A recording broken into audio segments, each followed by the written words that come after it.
fast, fatal heart impact. Past painful scars, in fact, I blast tasteful thoughts and past. I back up my actions, fact, don't ask, grab reactions, jacked, attack with every word, then act with class as they hear me snap. I got nothing to lose, cause I fought and felt the bruise. Now I'm not the one confused, call the shots and they produce. I ain't lost, I'm finally loose, pick a new silver excuse. I need the views to boost me to a new abuse of being used. Everybody wants a piece now, y'all can rest in peace now. You're dead to me, so peace out. Remember, you're just freaked out. Get ready for defeat now. Alrighty, hello everybody. This is Q's show here, and now, before we do continue with this part, we do at least need to go over a few things that happened in the last part, since a lot has changed. Now, Deku, Aki, and many members of humanity, they went to go hunt down the engineers. After 8 years, Deku, the moment he left Earth, and all led up to here, Deku was able to fight the engineers that destroyed humanity. And in the ensuing chaos that happened, Deku, Aki, and the engineer were exposed to a variant of the black goo. Now, David engineered this. He wanted to experiment on the engineers as punishment for what they did to humanity. And this did not go very well, since after 11 days traveling back to the human homeworld, you did at least have where Deku and Aki, they were acting very strange.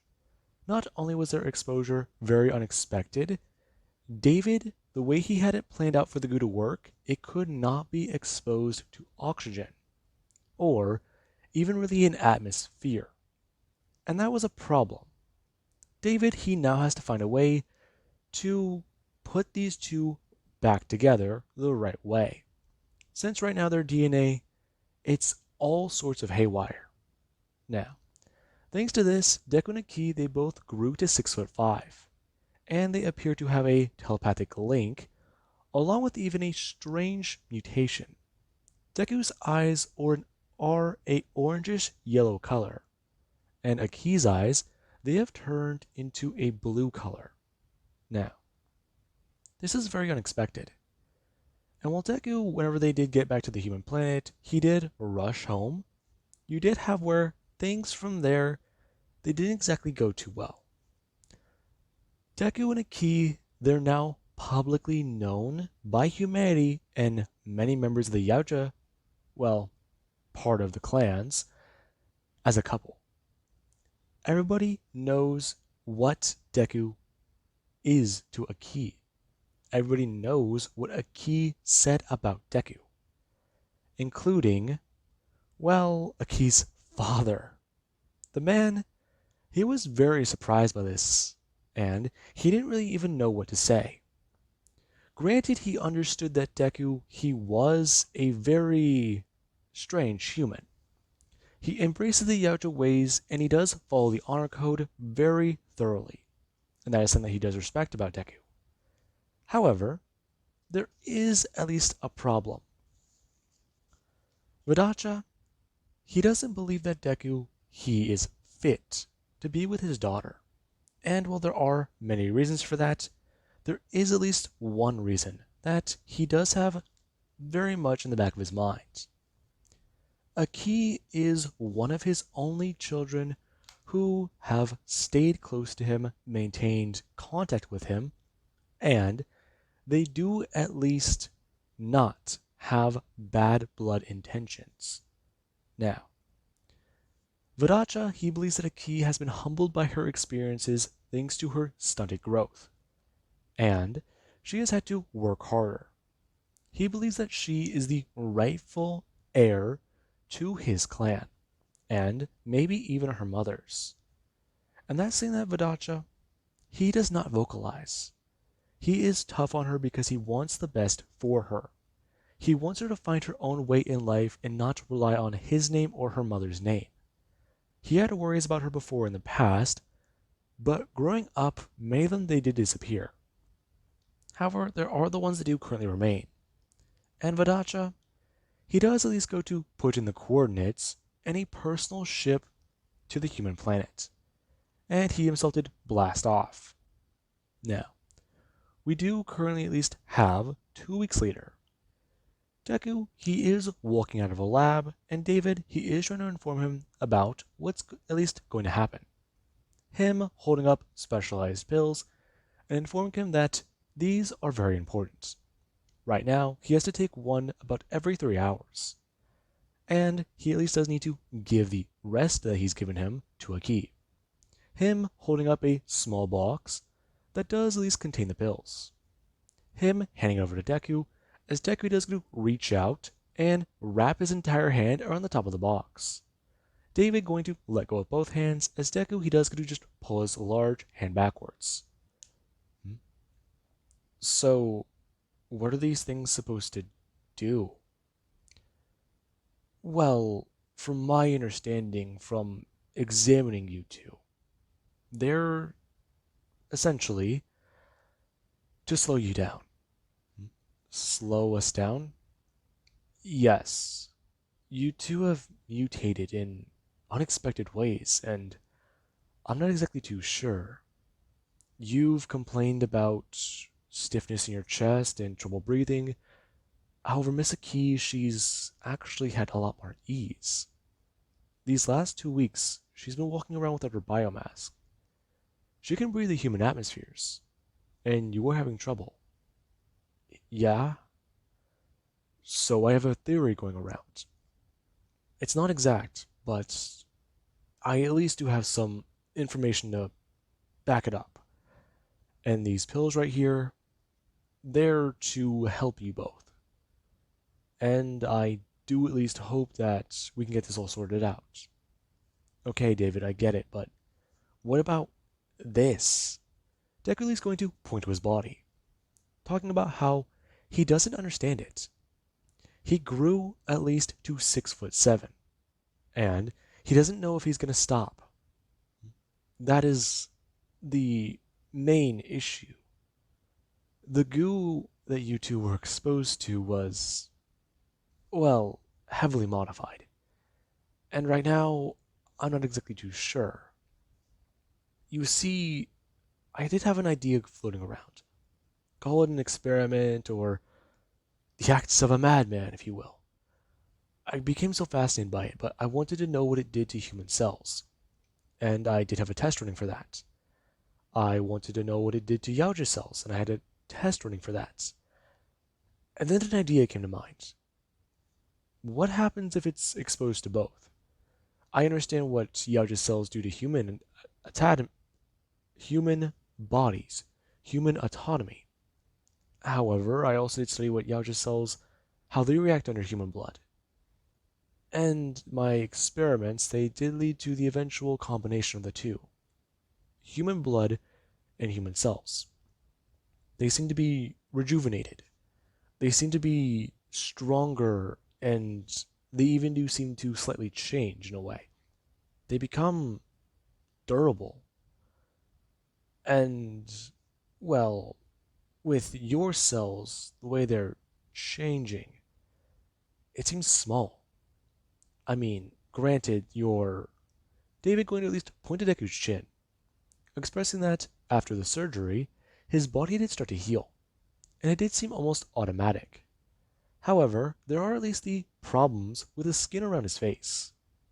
Deku is going to bring his hand up and run his hand along his face and finding the part in his beard that's hidden. David, he found it to be kind of strange. Deku, his body, it does heal. However, while the cells are genetically Deku's, they're somehow also Aki's. And that's a problem. Deku's body is healing strangely. Human cells and yautja cells are not only both being produced, they're being added onto and replicated by Deku's own DNA. The complex structures are being broken down into one thing and then turned into and replaced into another. And I believe that's the best way I can kind of explain it without going all sciencey or me really needing to delve into things I don't fully understand. And Deku, he does go to leave whenever David he does continue to explain this. And he eventually does lose his place as to where David was going with it, since he stopped paying attention and he couldn't understand anything else. Now, we do at least have where Deku, he does walk into his apartment, and he does go to set down this container. Him going to pop one open, and then going to take a pill. As whenever he does so, he does feel kind of strange for a second, before Aki just come walking in, asking exactly what is he doing. Oh, um, David made these. Deku going to at least hold up a bottle that does at least have an A on it. And he does go to toss it over to Aki. Aki going to bring up her hand and going to try and grab it. The moment she does, she actually is going to hear a slight crack before going to open her hand and find the container is somewhat busted. Her going to carefully, with 2 fingers, try to grab a pill. As she has asked if he found out anything from David. Not much. I learned a lot about what's going on with me, but what about you? I do not know. My body is just feeling weird, and I don't understand it. You don't? No, there's a weird feeling in my guts. I don't know if they're shifting or changing or mutating. And, well, Achilles going to set down the broken bottle and the pills on the counter. Ash just walk over and directly stand in front of Deku. And Deku, he does actually watch as Achilles does have to crane her head back a bit to look up at him. Her asking Deku if he feels alright. Not really. The pains, the feelings, the just overall overload, I don't feel too good. But, I mean, Deku going to bring his hands up, expressing to her that at least his BMI is starting to go up again, and he doesn't feel like a giant skeleton, or a giant bone man.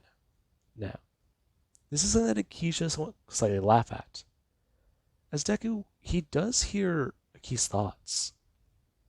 Aki, she does feel worried, and she actually is slightly annoyed by a lot of things going on. As Deku, he does just stare directly at Aki, and Aki, she can read Deku's feelings. Deku, he's worried, and that's not just her saying that, she can feel that. She can feel this aura around him, and, well, it does somewhat slightly shift from worry to a bit of anger. Her kind of feeling that. As Deku, his large hand did go to slightly move before Deku did go to stop. And Aki, she does know exactly why that was. Deku and her, they can't exactly touch for too long.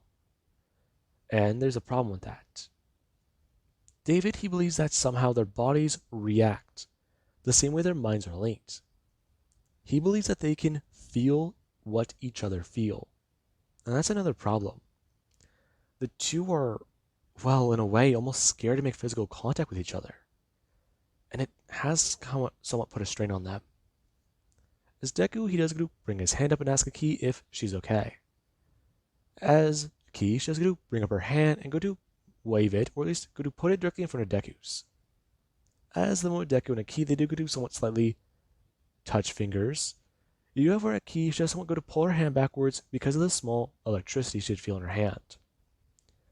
And Deku, he did go to at least slightly, well, look away. And Aki, she does know why. Deku and her, their relationship is fairly strange. However, Deku's explained to her a love language.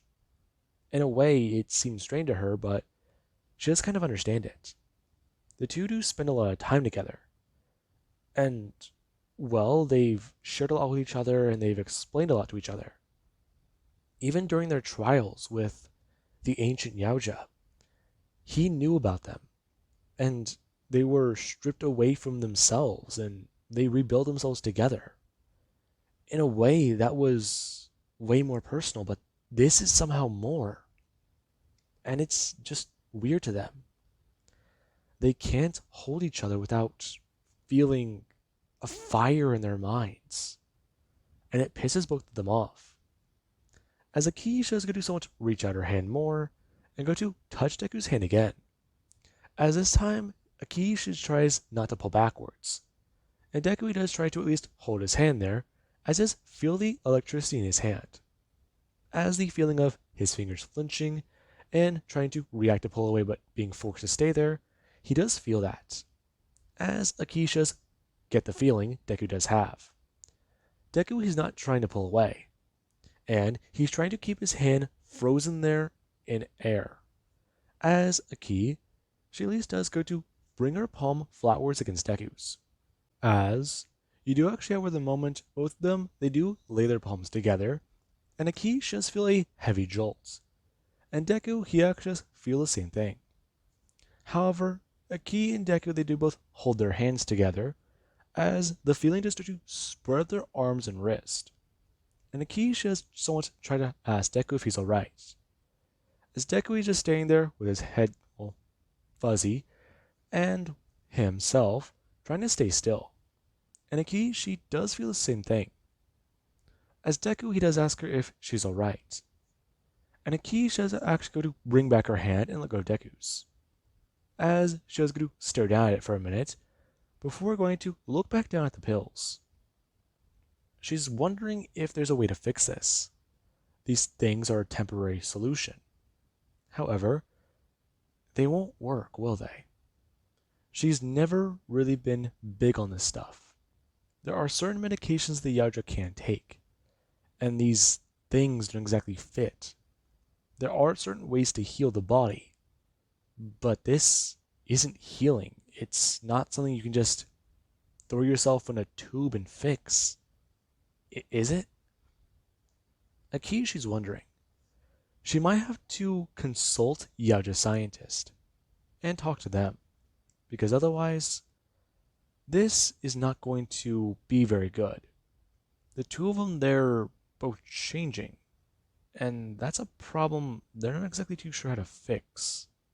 Now, you do actually have where Deku and Aki, they do both hear something, as a sound of heavy footsteps can be heard, and Deku does actually go to turn towards the door, as he does recognize them for a minute. He doesn't know how or why, but he can hear those things down the hall. Yeah, they're loud, but they almost feel like they're booming in his ear. And you do have where footsteps they do stop in front of Deku's door. As whenever Deku does go to walk over, the person they don't even knock. As the door it does get forced open, and Deku does see a clawed hand, as he does realize something. That information was public, and he's been waiting for this man to call or contact him.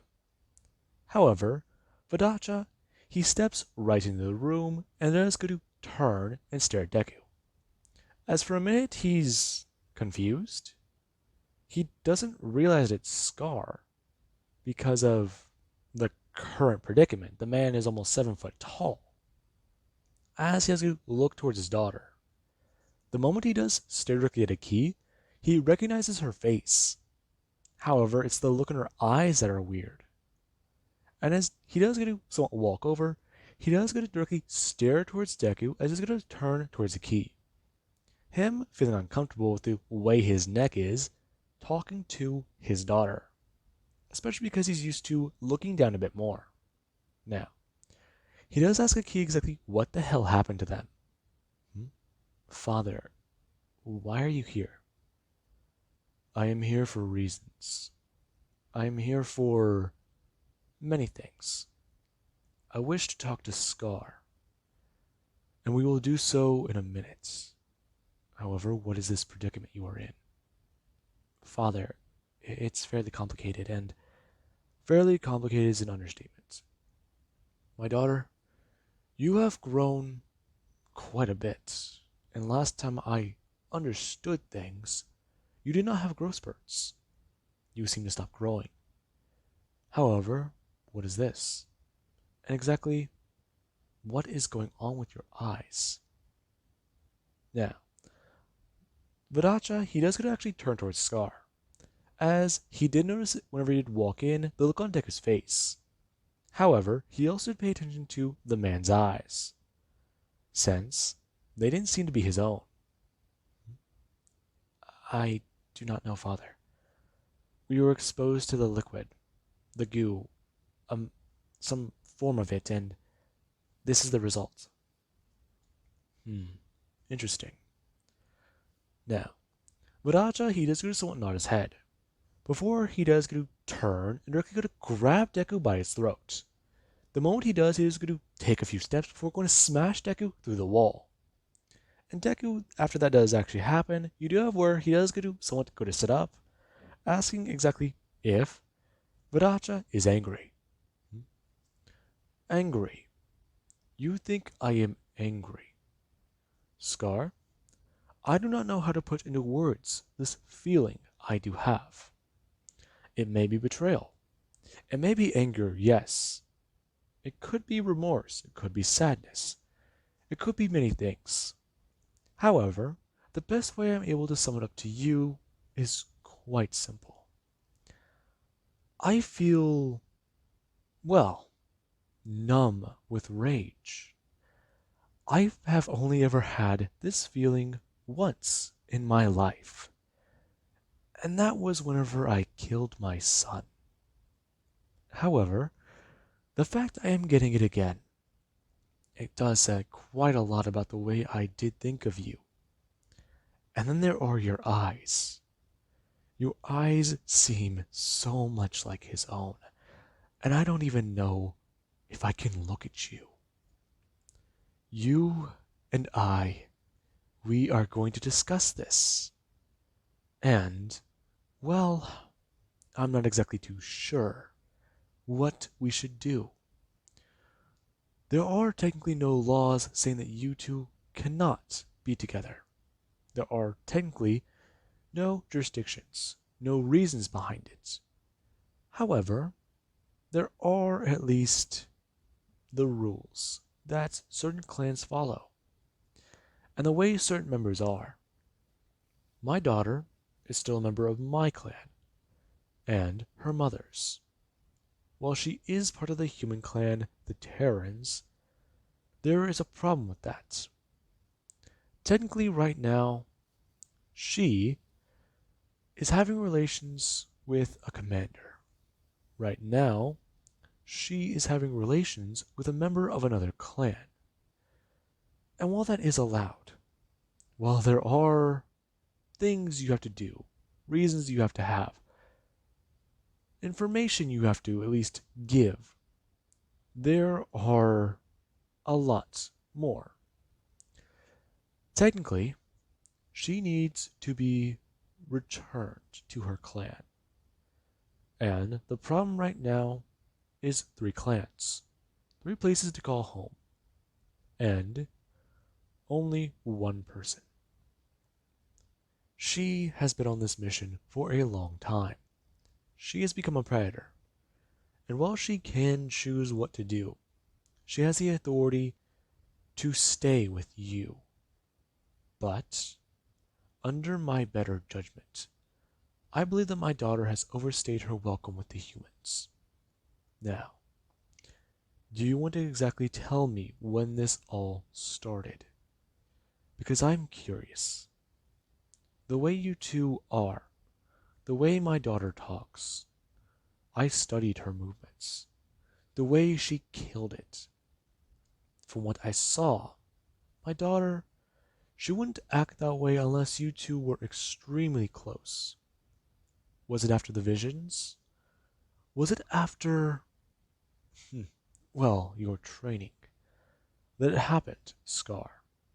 Do not lie to me. How long have you been with my daughter? Vadacha, listen. I know it's, well, to you, not good, and I do understand that you're trying to. I'm trying to what, Scar? I'm trying to look after the best interest of my daughter. As a human father would put it, his baby girl. Is that correct? Is that the right term? I am very angry, and I do not want to use it incorrectly here. I do understand that humans are very judgmental about correcting each other. like how I would need to correct your behavior. Well, Scar, is that accurate? Oh, okay. Okay. You are terrifying. I know. I am trying my best to stay calm. However, the intimidation, it is well warranted, don't you believe so? Now, Aki, she does at least go to look down at this. She can hear Deku's thoughts. And right now, Deku, he is thinking about trying to fight. Try to fight her father. And Aki, she's seen her dad angry before. But this is not something she's ever seen. And from the way she's talking, or the way he's talking to Deku, it's just, well, damn. Now, Akita's going to step in between these two. As whenever she's going to bring up her hand, she's going to press onto her father's chest. As she's going to bring up her other hand and go to press to Deku, however, you do actually have where she's going to flinch and someone bring her hand backwards. And Vidacha, he does see that. As he has asked exactly what has he been doing. Father, he has not been doing anything. Listen, things started before our training, long before then. Really? Yes, Father. You understand how me and Scar have known each other for 8 years. Ever since the day we took him from Earth, saved him from the unfortunate fate his species fell to. Yes, Father. Listen, I don't... It happened over 5 years ago. Deku opening his mouth. As Akisha is going to turn to Deku and going to bring up her hands. As Deku, he does start to say a few things, and Aki, she does going to turn and stare at him for a minute. She realizes that she's hearing Deku's thoughts. And whenever this does actually happen, Badacha, he does going to bring up his hand and grab onto his daughter's shoulder. As he is going to step forward and ask Scar once again. As Deku, he does going to say more accurately, it happened almost 6 years ago. And Badacha, the moment he does hear that number, he does get a little bit angrier. Or, from what Aki can see, a little bit more relaxed. Vidacha, he went to relax, but in doing so, he let out more of that anger he was hiding. As he is going to bring up his fist and really smash Deku in the face. As Deku, he actually does get to bring up his hand and find that one of his teeth are missing. And when this does happen, Vidacha, he does get to turn and step away, expressing to Deku that they are going to settle this whenever he does calm down.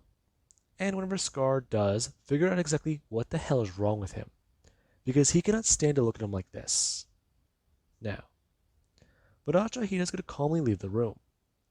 And Deku, he does at least go to bring his hand up to rub his jaw, as he's trying to understand exactly what the hell is happening.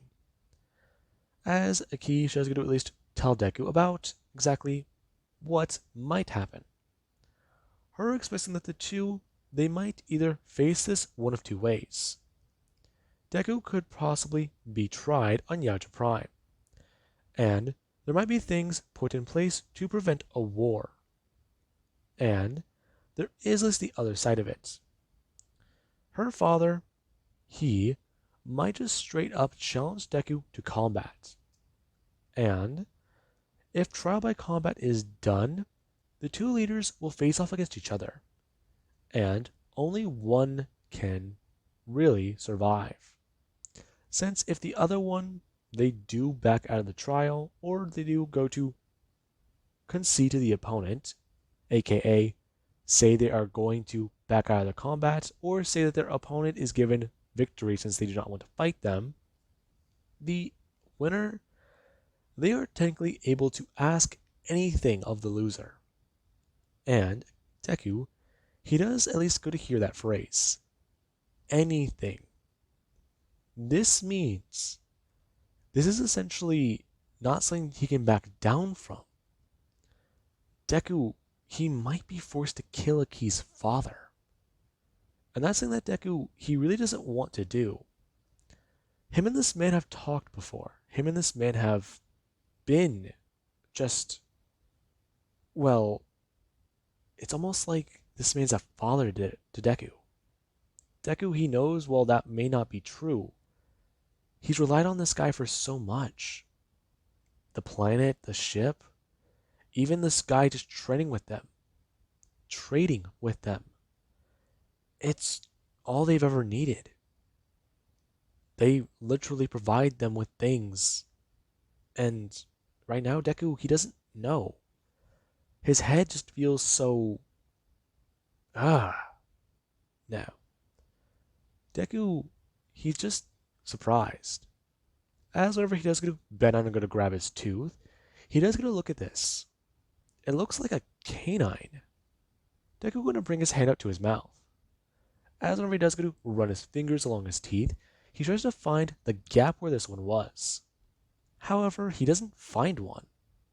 In fact, he finds that his teeth, they feel kind of sharp. And Deku, he does feel a particularly sharp one, where he does go to prick his finger on it. Deku going to pull his hand out of his mouth, as he is going to walk over to a mirror. As whenever Deku is going to walk into the bathroom, he is going to open his mouth into the mirror and stare, seeing that there is no missing tooth. Now, with that being said, I do hope you guys enjoyed. Have an amazing day. I'll catch you guys in the next part.